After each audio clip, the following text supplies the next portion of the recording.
Amigos televidentes, bienvenidos nuevamente a esta fusión realizada por el Canal 2 y el Canal 8 de Global Televisión, para hacer un programa muy ameno, como siempre lo hemos hecho, con José Alberto Tejada y hoy con una invitada especial. Hablemos 3. Este es un programa que se emite a través de los canales 2 y 116, 2 y 8 de Global Televisión, 116 y 117 de Encali TV. Hoy vamos a conversar con una joven caleña abogada que está dentro de la lista del Centro Democrático. Pero no solamente vamos a hablar del tema político, vamos a hablar de un tema muy importante y que ella maneja muy bien, ahora nos contará, es especialista en Derecho Internacional y Relaciones Internacionales, y es algo que acabó de suceder el año o el aniversario del fallo de la Hacha. Vamos a hablar de estos dos temas hoy en Hablemos de José Alberto.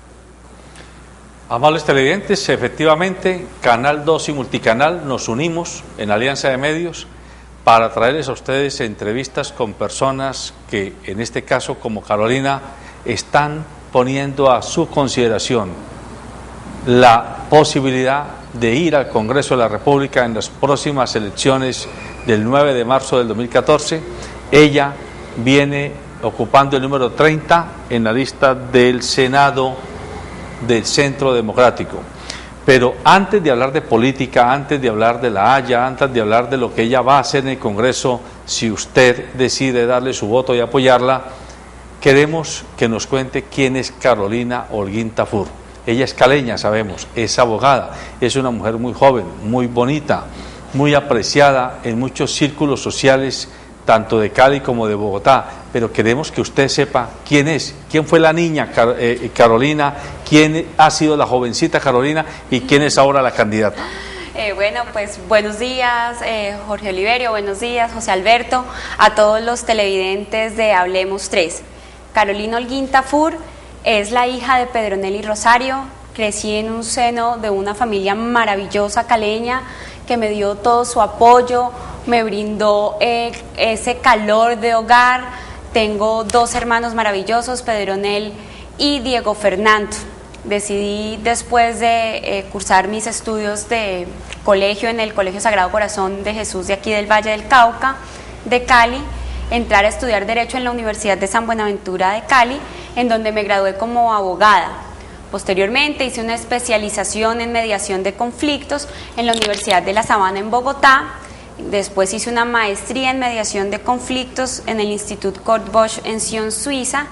Igualmente una maestría en Derecho Internacional y Relaciones Internacionales en el Instituto Universitario de Investigación José Ortega y Gasset de Madrid. Y actualmente soy doctoranda en Derecho. Estoy presentando mi tesis doctoral pues para recibirme como doctora en Derecho. Esto es Carolina Holguín, digamos, a nivel académico.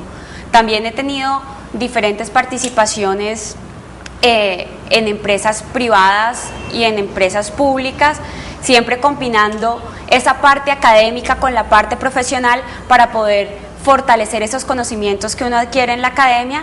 Y pues actualmente quiero ser senadora para poder representar a todas las mujeres y a todos los jóvenes colombianos en el Congreso de la República. Pero Carolina, espere, estoy aterrado de oír ese palmarés, pero ¿y dónde está la niña? ¿Qué se hizo la muchacha? Usted nunca jugó, usted nunca cantó, no fue a discotecas, no fue a parrandas, a paseos. ¿Por qué Claro se la sí. pasó estudiando y trabajando? Eso parece, pero yo creo que sí hizo algunas Claro. de las cosas que dice José Alberto. Obviamente sí, como les dije, crecí en una familia maravillosa, llena de amor, donde jugué con mis hermanos todo el tiempo. En mi colegio tuve una niñez excepcional, llena de felicidad, compartía con los animales, montaba a caballo, estaba en las fincas, me trepaba a los árboles, me caía. Todas estas cosas, tengo cicatrices en la cabeza, cicatrices en las rodillas, me fascinaba montar en bicicleta y en patines. En la universidad tuve unos años maravillosos compartiendo con mis amigos. Obviamente también cometí todas las pilatunas de volarme de clase, de irnos para Unicentro, irnos a la curva de la universidad a tomar algo durante los periodos de clase, pero traté de ser siempre responsable con mis obligaciones académicas porque sabía que de eso dependía mi futuro, de ser una excelente estudiante y de recopilar toda esa información y de poder llenar mi mente de esos conocimientos era de lo que dependería ser la mujer que soy hoy en día. Posteriormente, digamos, ya pasé esa época de muchísima fiesta, de muchísima rumba. Estoy muy asentada en este momento, combinando mis actividades profesionales con mis actividades académicas, porque estoy convencida de que esa unión de estos dos aspectos es lo que me hace ser exitosa en este momento.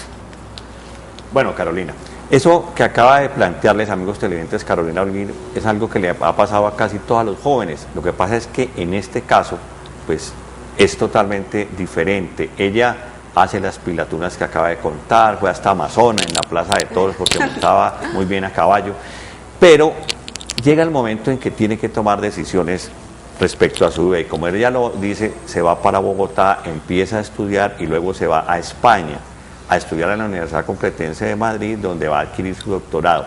Pero hay algo, José Alberto, que ella debe tener siempre presente, o siempre tuvo presente y lo tiene además en las venas, es el tema político. Yo creo que por eso ella escoge este tema político, porque su abuela fue política, su mamá fue política, su papá fue política, o sea, nace en un entorno político, lo que le pasa a todas las personas, que no puede ser criticable porque uno generalmente hace lo que le ve hacer a sus papás. Entonces, ella empieza a trabajar en Bogotá, pero y su proyección política también la tiene que tener desde pequeña, y por eso disfruta hasta los 25, 26 años, diría yo, y ahí empieza ya a ver cómo tiene que hacer su carrera, y hoy en día vemos que va a postular al Senado.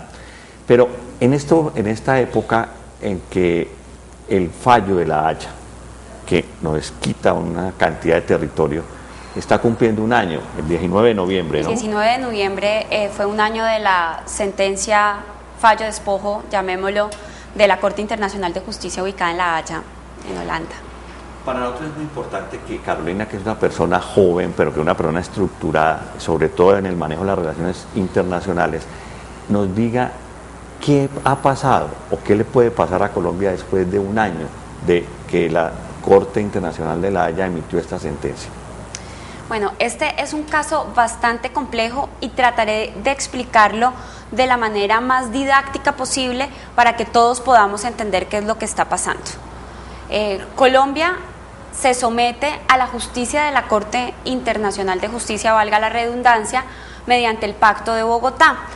En este escenario nosotros podemos acudir, nosotros podemos llamar a otros estados, y otros estados pueden llamarnos a nosotros para dirimir un conflicto de manera pacífica. Tenemos que en derecho internacional hay dos formas de crear leyes. La primera es la más fácil de comprender, que es mediante tratados de diferentes tipos, tratados bilaterales, como por ejemplo los tratados de libre comercio, o tratados multilaterales en los que muchos estados se adhieren a ciertos postulados. En este sentido, en 1982 los estados se reúnen y hacen la Convención del Derecho del Mar de Montego Bay. Colombia en su momento acude a estas sesiones y no suscribe este tratado. ¿Por qué no lo suscribe? Porque la forma de delimitación marítima contenida en ese tratado afecta a los intereses particulares colombianos. Después, Nicaragua manifiesta su interés de, robarnos una parte de nuestro mar, y es cuando nos demanda ante la Corte Internacional de Justicia. Ahí lo único que nosotros teníamos por hacer era defendernos y acudir a esa cita con la justicia internacional. Perdón, desde el 82. No, Colombia ha manifestado en varias oportunidades creer que tiene derechos sobre el mar colombiano. Entonces, Nicaragua sobre el mar colombiano. Pero cuando Colombia no suscribe el Tratado del Derecho del Mar de Montevideo, de Montego Bay, es porque ya Nicaragua venía con pretensiones. Claro, Nicaragua declaradas. viene con pretensiones desde hace mucho tiempo sobre el mar colombiano. Entonces decide hacerlo, o sea, escalar este caso a la Corte Internacional de Justicia. Ahí nosotros no tenemos nada que hacer más que defendernos bajo las políticas, que se conocen. Entonces, esta es la primera forma de crear derecho en el ámbito internacional, es con los tratados. La segunda forma con la que se crea derecho es mediante costumbre. Y la costumbre tiene dos elementos fundamentales. Uno es el elemento formal o material, y es que todos los estados actúen de una forma específica, porque así lo hacen, pero el elemento espiritual es que lo hacen convencidos de que esa es una obligación internacional.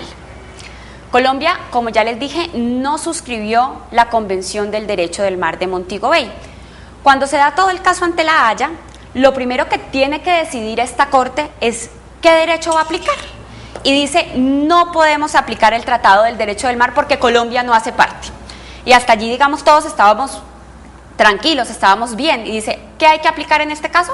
La otra forma, la costumbre. Y posteriormente nos dice, es que resulta que la Convención del Derecho del Mar se convirtió en costumbre. Y decide que eso es lo que nos va a aplicar para dirimir este caso. Cosa que no podía ser, porque si bien es cierto, hay muchos estados que actúan en ese sentido, Colombia no lo hacía. Colombia era un detractor constante, un opositor constante a esa costumbre y no la podían aplicar.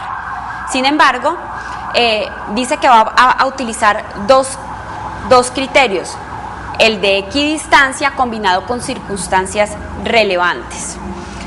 Pero resulta que por primera vez en la historia tiene en cuenta circunstancias relevantes diferentes a las que usualmente se habían utilizado.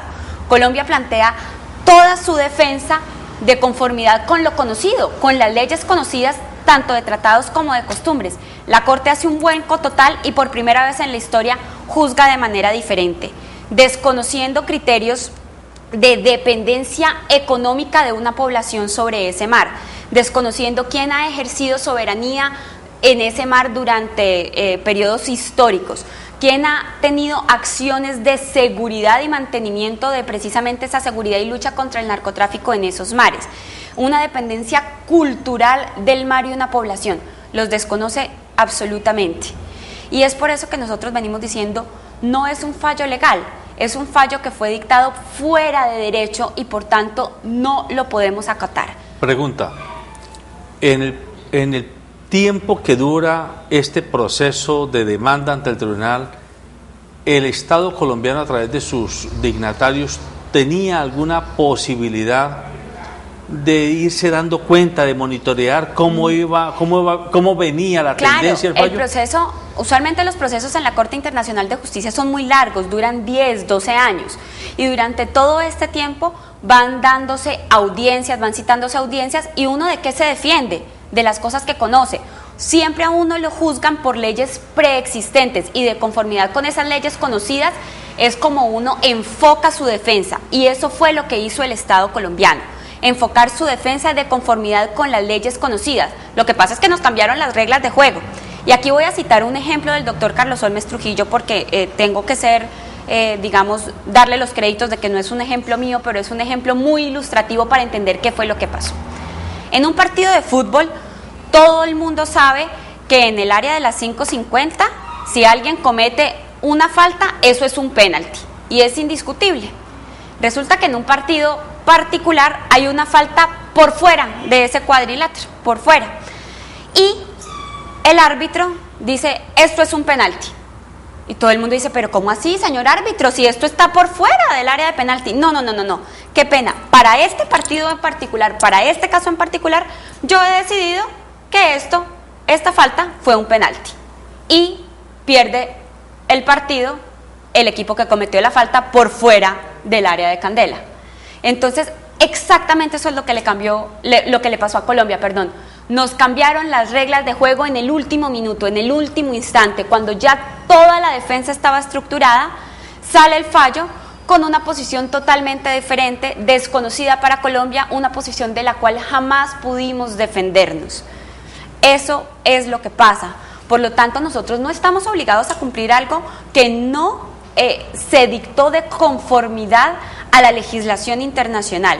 Eso es lo que hemos venido repitiendo. Por tanto, no estamos dispuestos a ceder ni un centímetro de la soberanía sobre el mar de San Andrés, porque San Andrés es Colombia y no nos lo podemos dejar quitar así. A ver, Carolina, su tesis es muy interesante, pero esa parte final a mí me genera preocupación. Usted está diciendo, no podemos acatar porque nos cambiaron las reglas del juego y porque nos fallaron por fuera de la normatividad preexistente.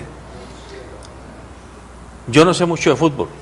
Cuando un árbitro se equivoca y comete flagrancia en la violación del reglamento, supongo yo que debe tener la DIMAYOR o la FEDEFútbol alguna instancia superior que obligue a ese árbitro a reconsiderar. En este caso, los países, la comunidad de naciones, en el evento en que el Tribunal de la Haya se equivoque flagrantemente, debiera existir alguna instancia superior a la cual recurrir. Por esa razón le pregunto, ¿no suena contradictorio que por un lado reivindiquemos nuestro derecho a que se nos acate la normatividad y por otro, por sentir que no nos atendieron la normatividad, nosotros simplemente tiremos en saco roto la normatividad internacional y nos pusimos bravos? No, precisamente la Corte Internacional de Justicia no tiene una segunda instancia. Para estos casos que se vislumbran aquí solamente hay dos tipos de recurso, uno de revisión y uno de interpretación. Los de interpretación no pueden cambiar el sentido del fallo y solamente se utilizan cuando no se sabe cómo aplicar precisamente ese fallo. Ninguno ha prosperado en la Corte Internacional de Justicia, no de Colombia, sino ninguno en toda la historia de este Tribunal Internacional. El segundo es el de revisión, y yo insistí al principio de este fallo en que hubiésemos podido utilizarlo, pero tiene unas particularidades. El recurso de revisión va ante los mismos jueces y se produce por hechos nuevos, hechos que los jueces no conocían al momento de dictar ese fallo.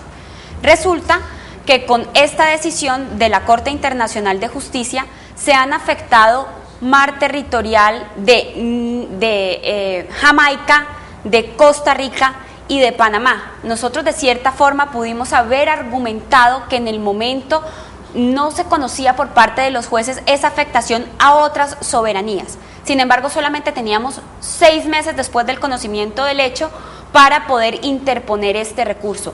Esos 6 meses ya se nos pasaron. Ya no podemos utilizar ese argumento para acudir nuevamente a la misma Corte.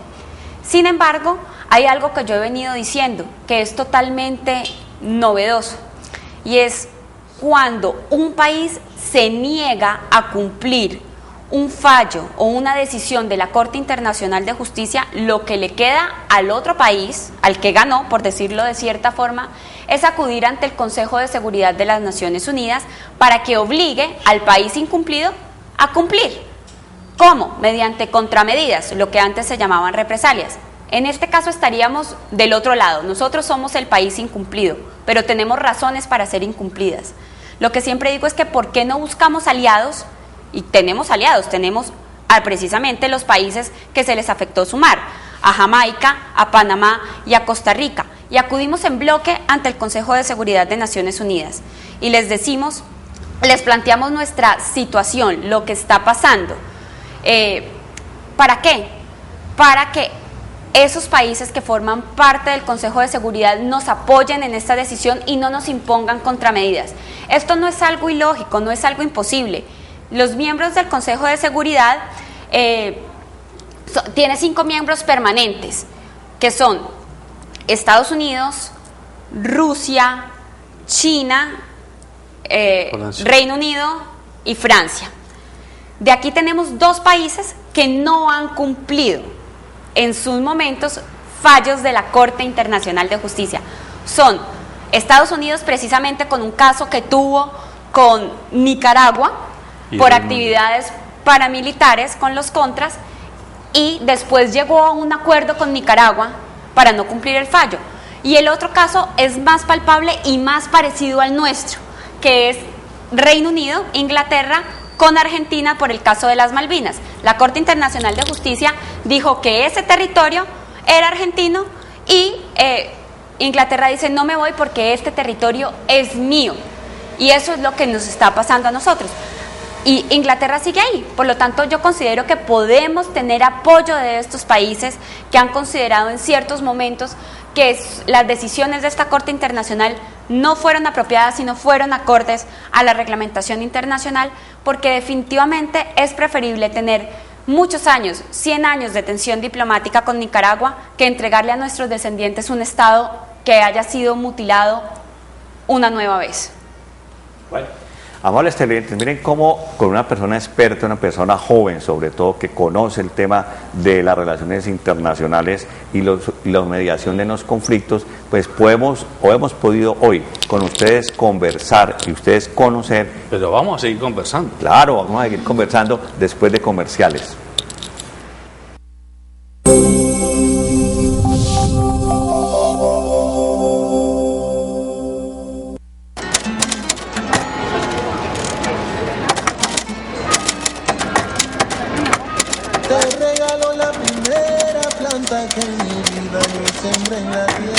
Estás viendo el canal 2, el canal de nuestra gente. Antes de morir me regaló la abuela, te regaló la emoción que sentí al ver nacer.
Carolina, indudablemente se ve que usted ha estudiado, le ha amaciado al tema. Eso queda fácil de comprender. Tiene hasta un libro de ese tema. Sí, ya le vamos a pedir que nos hable del libro, pero antes déjeme, yo le hago una pregunta. A ver, usted insiste, su tesis, si la he entendido bien, es no hay que acatar. No, Y no vamos podemos a acatar. apoyarnos en el ejemplo precedente de Estados Unidos y de Reino Unido. Y otros muchos que Y no otros han muchos, cumplido. pero Eso digamos era el ejemplo de los dos miembros países del permanentes. Consejo de Seguridad de la ONU. Yo le pregunto a usted, ¿qué habría pasado si la disputa no hubiera sido Nicaragua-Colombia, sino Estados Unidos-Colombia? Voy a decirlo así. O México-Colombia, para no decir de Estados Unidos, México-Colombia, ¿sí? O Chile-Colombia. La posición, y que hubieran argumentado lo mismo, la posición que hoy usted, como estudiosa del derecho internacional, sostendría, ¿sería la misma? Exactamente la misma, porque aquí el problema no es nuestro contrincante, el problema es la Aquí no es de coteja. decisión. No, aquí no es de que aquí estamos el ante uno problema- chiquito y yo no. soy más grande. Exactamente, no. Aquí el problema es que la decisión que se aplicó está por fuera de derecho. Se nos aplicó una legislación inexistente. Y lo que tiene que hacer Colombia enfáticamente es proteger su soberanía, proteger al pueblo sanandresano. Aquí todos tenemos que ser y sentirnos isleños. Tenemos que defender a cada uno de los pescadores que en este momento no sabe por qué los pescados que antes cogía son de Nicaragua y no son más colombianos. Porque ya no pueden derivar su sustento de ese mar del que lo han hecho históricamente. Ese es el problema, no es que sea Nicaragua. El problema es que Colombia perdió soberanía, o no quiero decir perdió, sino está perdiendo soberanía por un fallo contrario a derecho. Y sea quien fuera la contraparte, esta sería exactamente la misma posición, defender nuestro territorio y nuestra soberanía. Bueno, entonces Carolina, te vas a convertir en una defensora con todo de San Andrés, casi que como una sanandresana, con la diferencia en que no tienes la piel un poquito oscura, pero en San Andrés también hay blancos y también vas a defender a San Andrés. Claro que sí, es que mi posición es que San Andrés es Colombia, o sea, San Andrés, el archipiélago de San Andrés, Providencia y Santa Catalina es Colombia. Y todos los colombianos nos sentimos sanandresanos y si es necesario, todos tenemos que irnos a San Andrés a defender. Todas las celebraciones de grado y de fiestas son en San Andrés. San Andrés, San Andrés, tenemos que ir allá y demostrar que nosotros, más vale, que ellos se sientan protegidos por el continente, que no se sientan abandonados. Si es necesario poner todas las fragatas allí, no quiero decir que vamos a generar una guerra, sino una tensión. Es preferible tener esa tensión y proteger a los sanandresanos para que puedan seguir ejerciendo sus actividades económicas, así nos toque a todos irnos a parar allá, que ceder, porque sí, un espacio a Nicaragua. La información que usted posee por sus estudios le permite concluir que esas especulaciones que se han dado últimamente de que unos buques rusos han estado y unos aviones rusos han estado por ahí normales internacionales son una señal de alineación de Rusia con Nicaragua frente a un eventual conflicto entre los dos países, o es una coincidencia, entre comillas. No creo que sea una coincidencia o una casualidad. Sabemos que al poco tiempo de salir el fallo, Nicaragua adquirió navíos por parte de Rusia y seguramente será para prepararse si hay una tensión diplomática. Quiero repetirlo, no es que yo esté diciendo que nos vamos a ir a una guerra con Nicaragua, sino que hay que generar esa tensión para poder llegar a un posterior acuerdo, pero no podemos quedarnos con las manos cruzadas mientras perdemos nuestro mar. Tenemos que defenderlo a toda costa y no podemos decir que vamos a suscribir un tratado de límites porque nuestra Constitución no lo permite. No, porque es que en derecho internacional no puedo argumentar mi derecho interno para desconocer obligaciones internacionales. Yo tengo que generar una tensión diplomática para posteriormente suscribir un tratado de límites, pero en el cual me respeten mi soberanía. Bueno, Carolina, yo pienso que José Alberto, ya la gente tiene que estar clara en la posición de Carolina Holguín Tafur frente a este fallo que cumplió el 19 de noviembre un año, y es que no se debe acatar el fallo porque fue totalmente violatorio de las normas existentes que en los tratados internacionales son las que se firman, y eso, lo que ha firmado Colombia, no se le aplicó. Pero bueno, hay otro tema que a mí particularmente me apasiona. José Alberto, que es de Tuluá como yo, pues no es tan apasionado por ese tema, pero a mí sí, y yo sé que a Carolina también le apasiona desde que era muy niña, que es el tema de la política. Estamos... ¿A usted le apasiona la política? Totalmente. Ve, apenas me doy cuenta. Entonces, vamos a hablar de ese tema, Carolina, sobre todo porque generalmente en las listas para aspirar a cargos colegiados nunca hay personas jóvenes, porque los jóvenes o son apáticos o llegan muy tarde, no les interesa, creen que los cambios no se dan desde el punto de vista político. Pero hoy en día, en la lista del Centro Democrático, Carolina está representando a la mujer, además de que hay muchas mujeres allí, pero sobre todo en lo que yo pienso particularmente, está representando a la juventud. ¿Cómo se siente una persona joven en esa lista del Centro Democrático? Y usted, que estamos convencidos casi todos de que va a llegar, porque el doctor Uribe dice que va a sacar 35 senadores, y ahora que ya tiene contendor directo, pues yo pienso que la cosa va a mejorar. ¿Cómo se siente una persona joven en esa lista de Centro Democrático, donde hay unas personas mayores de 60 años, entre otras cosas? Sí, pero déjeme, le agrego un pedacito a esa pregunta. ¿Y cómo fue que usted llegó a ser candidata? ¿Cómo fue ese proceso para decidir que fuera Carolina y no otra persona la que estuviera en esa lista? Bueno, definitivamente yo tengo que destacar la lista de Centro Democrático al Senado de la República.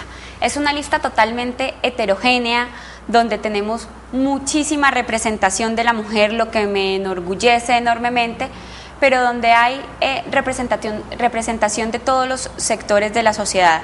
Y definitivamente yo soy la persona más joven de la lista al Senado de Uribe Centro Democrático, y con las ganas de poder llegar a cambiar tantas cosas que ocurren dentro de la dinámica política de nuestro país. Me apasiona el tema político, crecí en esto, mis padres me dejaron esa herencia. Sin embargo, es cierto que los jóvenes son bastante apáticos en la política, lo veo simplemente con las personas de mi generación, pero llega un momento en la vida en que uno tiene que tomar unas decisiones. Y cuando uno tiene la preparación, cuando uno ha estudiado para poder ejercer ese cambio, uno tiene que tomar los retos y tiene que asumirlos con la mayor responsabilidad del caso. Y es aquí como llego para seguir acá en la línea del doctor José, a ser candidata de Uribe Centro Democrático.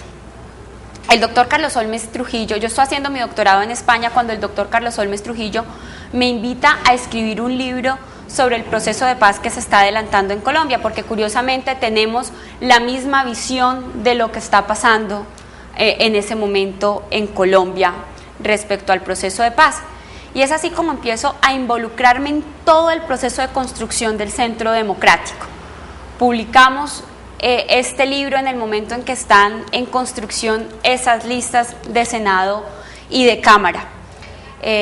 Además de mi libro, tengo, digamos, posiciones bastante serias respecto a la juventud, respecto a la educación, respecto al tema de San Andrés, y el doctor Álvaro Uribe considera que mi nombre puede ayudar a fortalecer esta lista, no mi nombre, mis ideas, lo que representa Carolina Holguín, lo que quiere hacer Carolina Holguín Tafur para el futuro de Colombia, para el futuro de la juventud y para el futuro de la mujer, pero sobre todo para el futuro del Valle del Cauca, porque si hay algo que tenemos claro es que hay que luchar por los nuevos liderazgos en el Valle del Cauca, que en este momento, por A, B o C circunstancias, el Valle del Cauca carece de verdaderos líderes. Y eso es lo que nosotros estamos buscando. Por eso llega Carolina Holguín al Centro Democrático, por eso conforma esta lista y por eso apelo a todos los ciudadanos, no solamente de Cali ni del Valle del Cauca, sino de Colombia, para que tengamos muchísimos votos en esas urnas y podamos salir la mayor cantidad de senadores posibles y de representantes a la Cámara para hacer un gran impulso y un gran cambio en el país, en la política, para que todos los jóvenes no nos volvamos a sentir apáticos, nos sintamos incluidos. Usualmente se cree que en los partidos políticos los jóvenes sirven para entregar publicidad, para recoger firmas, y eso no es cierto. Carolina, usted antes de considerar la posibilidad de entrar al Centro Democrático, ¿tuvo algún acercamiento o algún escarceo con el Partido Conservador, con el Partido Liberal, con Cambio Radical, con el mismo partido de la U, y entonces desestimó opciones, como decir, desestimó pretendientes? No. Como dice Oliverio, los jóvenes usualmente somos apáticos de la política. Yo crecí en este mundo político, pero jamás había querido presentar mi nombre en una contienda electoral. Me parecía que no era necesario, que desde el área privada donde yo usualmente me muevo estaba bien, hacía bien mi labor, hacía mis labores sociales y me sentía conforme. Pero cuando uno ve lo que está pasando actualmente en Colombia, cuando Colombia venía por un muy buen rumbo en el 2010, cuando teníamos esperanza, cuando es cierto que Colombia no estaba en un paraíso, pero había ilusión y nos sentíamos orgullosos de ser colombianos, y uno ve todo lo que está pasando en los últimos tiempos, uno decide tomar este reto, y este reto es con Uribe Centro Democrático. Bueno, el reto es con Uribe Centro Democrático. Uribe encabeza la lista de Centro Democrático. Ya ustedes inscribieron la semana pasada, si no estoy mal. ¿La lista va a ser cerrada? La lista va a ser cerrada, claro, solamente aparecerá el nombre, el primer renglón. Pero inscriben ustedes la lista, están en el dilema que lo debe resolver el Consejo Nacional Electoral, si aparece o no la foto de Uribe. Carolina Holguín cree que si no aparece la foto de Uribe, esa lista tendrá tanta fuerza como cuando aparezca la foto de Uribe. Bueno, tenemos que hacer la claridad que nuestro derecho de ponerle a nuestro partido el nombre que consideremos no lo debe respetar la registraduría. Lo que hizo la registraduría fue pedirle un concepto al Consejo Nacional Electoral, el cual fue negativo, diciendo que no podía tener nuestra lista la foto y el nombre del expresidente Álvaro Uribe. Pero resulta que la única prohibición legal que existe al respecto es utilizar los símbolos patrios, a no ser que la registraduría considere que el expresidente Uribe es un símbolo patrio. Entonces eso ya cambiaría totalmente la dinámica. ¿Y a usted le encantaría que sea buena? Pues obviamente, nosotros lo consideramos nuestro líder, nuestro mentor. pero lo que me refiero es que ya en otras oportunidades se ha permitido utilizar la foto de esos mentores o de esos líderes de movimientos significativos de ciudadanos en los tarjetones, y solamente me referiré al caso más reciente, que es el caso de los progresistas con Gustavo Petro en Bogotá, donde se utilizó el logo que contenía el rostro de Gustavo Petro, y no solamente se utilizó para las elecciones a las alcaldías, sino también al Consejo. Sería exactamente lo mismo que nos pasa a nosotros en este momento. Con lo cual, si no nos acepta la registraduría utilizar la foto y el nombre del expresidente Álvaro Uribe, estaría violando el principio de la igualdad contenido en la Constitución Política de Colombia. Pero digámoslo que eso, siendo un tema importante, es un tema menor desde el punto de vista de lo que es el calado político que tienen ustedes como tarea. Exactamente. Entonces ahora hablemos de eso. Juan Manuel Santos dijo ayer: yo voy a la reelección. Y voy porque siento que es mi deber terminar la tarea que comencé, firmar el proceso de negociación de paz con las FARC y aclimatar el proceso de posconflicto. Eso lo dijo él ayer. Óscar Iván Zuluaga, muy prudente, pero muy preciso, dijo: muy bien, se le respeta, esa es la posición del candidato presidente, pero yo me reafirmo en que voy a evitarle al país el desastre de negociar con impunidad en medio del conflicto y en medio del terrorismo, etcétera, etcétera, etcétera. Puestas las cosas sobre el escenario real, ¿qué va a hacer el Centro Democrático con un proceso de paz negociado? Imaginémonos que usted, cuando salga elegida el 9 de marzo, se haya firmado ese acuerdo y nos obligue a entrar en un proceso de aclimatación. ¿Cuál va a ser la posición suya y del Centro Democrático? Es que la posición mía es bastante simple. Los acuerdos a los que se llegue en La Habana, si no son respetuosos de la normatividad internacional, y volvemos al tema internacional, serán acuerdos no válidos, serán acuerdos no duraderos. ¿Por qué me refiero a esto? Porque Colombia en 1998 suscribe el Estatuto de Roma, que le da vida a la Corte Penal Internacional. En el 2002 empieza a funcionar este organismo internacional y nosotros nos comprometimos con unas obligaciones muy básicas, que son investigar, juzgar y procesar, entiéndase, llevar a la cárcel a quienes hayan cometido los delitos más atroces, que son genocidio, delitos de lesa humanidad y crímenes de guerra. Por lo tanto, si estamos ante un proceso de paz que se suscriba con desconocimiento de esas obligaciones a las que se comprometió Colombia, no será un proceso sostenible en el tiempo. Tarde que temprano la comunidad internacional reaccionará, nosotros no tendremos que hacer nada. Así ya nos lo hizo saber la fiscal de la Corte Penal Internacional, Fatou Bensouda. Si Colombia no lleva a la cárcel a los culpables de estos delitos atroces, ellos actuarán. Colombia no tendrá que hacer absolutamente nada, y esa será nuestra posición, dejar que los entes internacionales y la comunidad internacional actúe.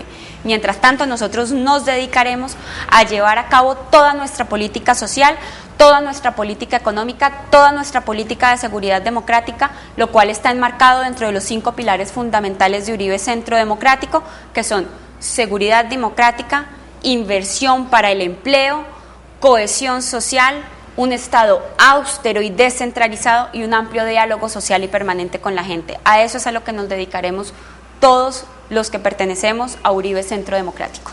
Bueno, Carolina, esos 5 ejes que usted acaba de plantear y que son el eje temático de Centro Democrático, de Uribe Centro Democrático, es el eje de la campaña presidencial que en este caso lidera Óscar Iván Zuluaga. Pero ese es el eje también del proyecto político Uribe Centro Democrático. Efectivamente, los 5 pilares fundamentales son la fuerza que hará que los colombianos elijan no solamente a Óscar Iván Zuluaga como presidente, sino a todos los parlamentarios, tanto de Senado como Cámara. Nosotros tenemos todo nuestro proyecto para Colombia enfocado en esos 5 pilares fundamentales, que es lo que consideramos que tiene que haber una revolución total en estos temas para poder sacar a Colombia adelante, para retomar el rumbo que tenía Colombia en el 2010, para pensar hacia futuro, para pensar en grande, como dice nuestro candidato presidencial. Bueno, amables televidentes, vamos a ir a un corte de comerciales y volveremos con Carolina Holguín para que ella le cuente a ustedes, amables vallecaucanos, después de pasar por los temas internacionales, de hablar del tema nacional de Uribe Centro Democrático, nos centremos en qué va a hacer Carolina Holguín Tafur en el Senado de la República por el Valle del Cauca.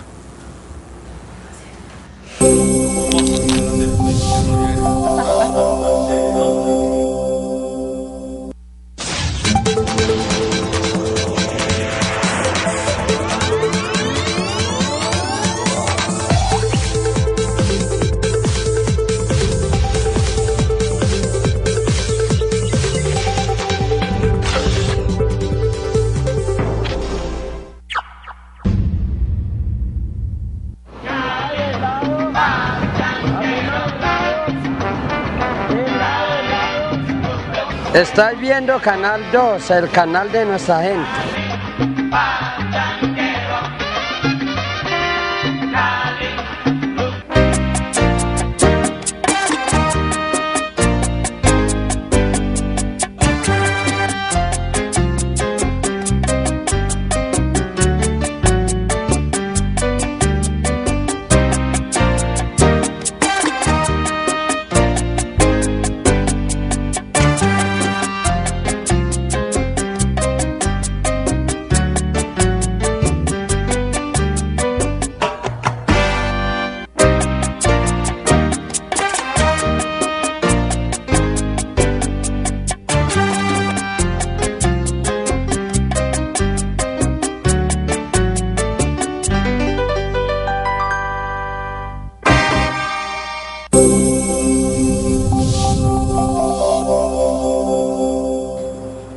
Carolina, le tengo que reconocer que escuchándola a usted, me parece que de verdad hay sustancia. Ha estudiado, es estudiosa, tiene claras las ideas, y por eso mismo me asalta una pregunta. ¿Y cómo así que el Centro Democrático, conociendo su formación y su posición, la pone en el puesto número 30 en una lista cerrada? Explíqueme a ver. Bueno, yo ¿Sí va a salir? Saldremos tantos senadores como el pueblo colombiano lo decida.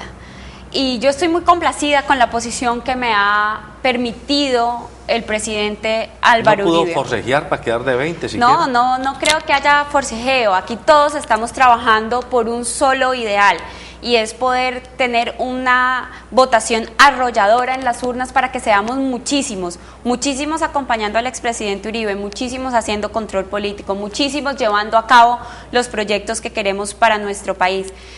El Valle del Cauca tiene una magnífica representación. En la lista de Senado está la doctora Susana Correa para manejar todos los temas de infraestructura, y estoy yo con todos los temas internacionales. Lo que queremos es luchar por Colombia, y eso es a lo que nos dedicaremos. María del Pilar García en el 39, en los temas, para todos los temas ambientales, puras mujeres. Uribe le apostó solamente a las mujeres del Valle del Cauca. Definitivamente Uribe es el más feminista de los políticos. Totalmente. Las mujeres somos bien responsables y somos apasionadas de cada uno de los temas que nos toca manejar. Aunque usted va a ser senadora, esperamos que saquen 30 senadores. Así lo esperamos, con la ayuda de todos ustedes. Para que usted quede allí. El Senado piensa en el país global, pero desde el país global se puede pensar en el terruño, en la región, en el Valle del Cauca, en la ciudad de Cali. A ver, ¿qué le dice Carolina a los caleños y a los vallecaucanos? Bueno, el Valle del Cauca tiene todo el potencial para ser uno de los departamentos más prósperos de nuestro país. Lo que pasa es que hemos estado sumidos en una etapa en donde la falta de liderazgo no nos ha ayudado a llevar esos proyectos adelante. Lo que más necesita el Valle del Cauca en este momento es darle un gran impulso a el puerto de Buenaventura, que es indudablemente el puerto más importante de Colombia.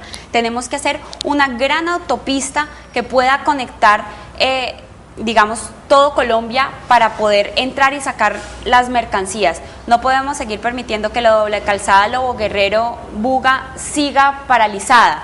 Tenemos que sacar esos grandes proyectos de infraestructura adelante, porque fortaleciendo Buenaventura habrá muchos recursos para todos los temas sociales que necesita nuestro Valle del Cauca. Y es a eso a lo que me refiero.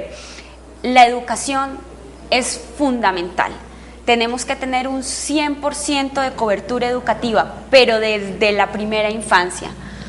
Es bien sabido por, digamos, los estudiosos del tema, que ese desarrollo de la primera infancia, de los 0 a los 5 años, es fundamental para crear los ciudadanos del futuro, los ciudadanos de bien.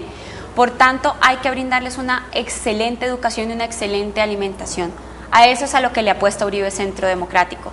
Le apuesta a que adicionalmente los niños no estén en las calles, que no haya 2 jornadas en los colegios, sino una única jornada escolar, que tendrá que hacerse de manera paulatina, pero como no cuando podemos... usted estudiaba y cuando yo estudiaba, don Oliverio. Exactamente, de las 8 de la mañana hasta las 4 de la tarde. Yo estoy no hasta las podemos 6. entregarle, bueno, hasta las 6, mejor aún. A lo que me refiero es que no podemos entregarle nuestros niños y nuestros jóvenes a la calle, a que estén expuestos a las pandillas. Lo ideal es que ellos estén desde muy temprano en la mañana hasta la tarde, ejerciendo actividades académicas, las actividades normales, y fortaleciendo mucho esos conocimientos para que no tengamos un rezago frente a los otros países del mundo, pero también haciendo deporte que genera disciplina, teniendo actividades culturales, pero que generen al mismo tiempo conocimiento, que todo esto vaya entrelazándose. Juegos en los niños, pero con fines educativos, no que estén en la calle jugando billar, los adolescentes tomando cerveza y expuestos a ser blanco fácil de las pandillas juveniles. Esto es lo más importante, pero fuera de eso tiene que haber una visión hacia futuro. Entonces todos estos jóvenes no podemos hacer que sean bachilleres y que se queden allí, sino que todos los bachilleres colombianos puedan tener acceso a una tecnología o a una universidad, fortaleciendo muchísimo esta educación media para dignificarla, para que sean ejercicios que verdaderamente le den la posibilidad al ciudadano de desarrollarse como persona. Y todo esto es a lo que le apuesta Centro Democrático. Bueno, Carolina, eso me parece muy importante, es un proyecto global que tiene Centro Democrático para todo el país. Y lo básico para el Valle del Cauca lo acaba de decir, el tema de Buenaventura es muy importante, el tema de la educación, el tema del deporte. Carolina Holguín, senadora de la República, ¿qué va a hacer para que la juventud de Colombia, usted que la representa en esa lista Centro Democrático y que la representará desde el Senado de la República, se empiece a pellizcar, por decir algo, sobre los temas de las políticas públicas? Precisamente todo esto tiene que estar enmarcado dentro de nuestro quinto pilar, que es el amplio diálogo social y permanente con la gente. Lo que yo haré será ir a hablar con todos los jóvenes de Colombia. En ese diálogo constante, ellos pueden empezar a participar, a sentirse incluidos, a sentirse importantes. Porque lo que yo he analizado es que los jóvenes están fuera de la política es porque se sienten que no son importantes y que no sirven para nada. Que si quieren entrar en un ejercicio político es porque les dice vayan y entreguen estos volantes. Y no es así, los jóvenes tienen que involucrarse, pero la única forma de que se involucre es que se sientan útiles.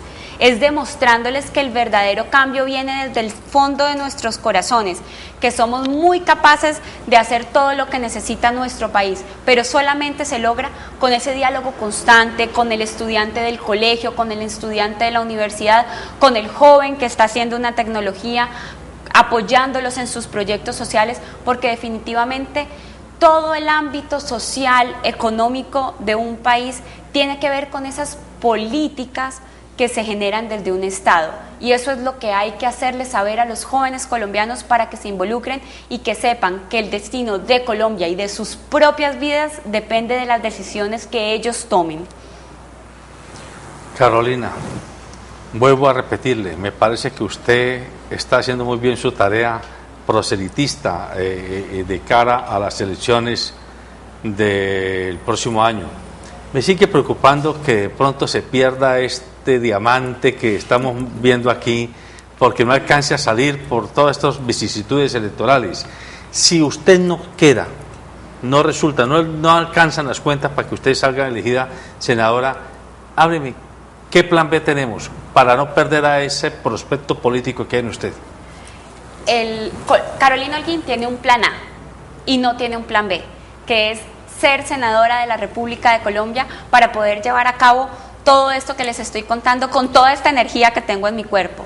Sin embargo, si por cosas del destino no soy senadora, seguiré trabajando por todos los jóvenes de Colombia, por todas las mujeres de Colombia, de la mano del Centro Democrático, ayudando a construir el país que todos los colombianos queremos. Pero siempre con esos 5 pilares fundamentales, llevándolos a cabo y esperando poder desarrollarlos lo antes posible.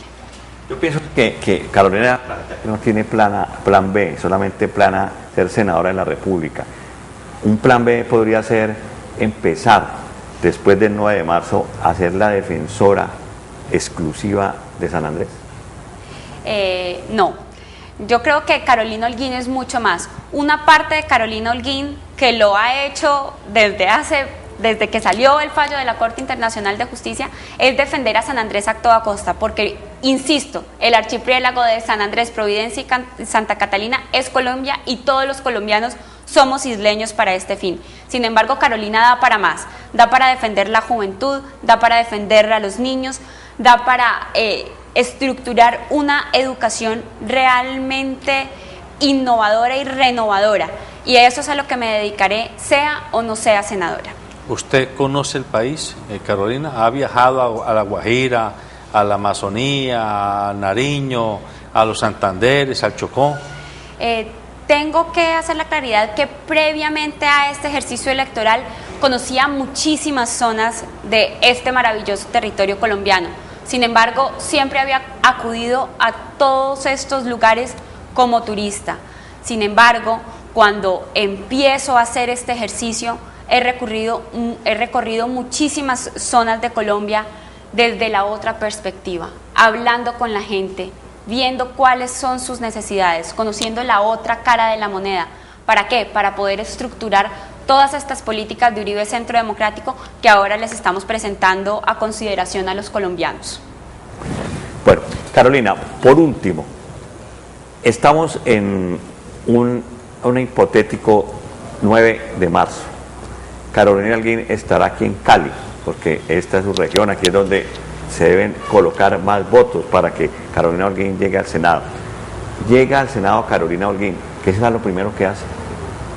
Lo primero que hará Carolina Holguín como senadora, tengo que nombrar 2 cosas fundamentales. Primero, me apoderaré de la defensa de San Andrés, porque insisto en que todos somos sanandresanos, pero empezaré a impulsar todos los proyectos sobre educación y sobre esta primera infancia. Eso es lo que hará Carolina Holguín como senadora. Es lo que me parece más importante para el futuro de la sociedad colombiana. Fortalecer las políticas de desarrollo de los niños en Colombia para tener ciudadanos exitosos, ciudadanos de bien en nuestro país. Amables televidentes, el tiempo se nos acabó. Hemos tenido la oportunidad de conversar con Carolina Holguín Tafur, una joven caleña vallecaucana muy preparada, muy estudiosa de temas de país, como por ejemplo esto del fallo que la Corte Internacional de La Haya acabó de sacar hace un año, donde nos quita parte del territorio que nos pertenece en el área marítima allí en Nicaragua, y entre Nicaragua y San Andrés y el archipiélago de San Andrés y Providencia. Pero lo más importante, es una joven que demuestra que no está haciendo política de mentiras. Ha contestado una pregunta que a mi juicio hay que ponerle atención.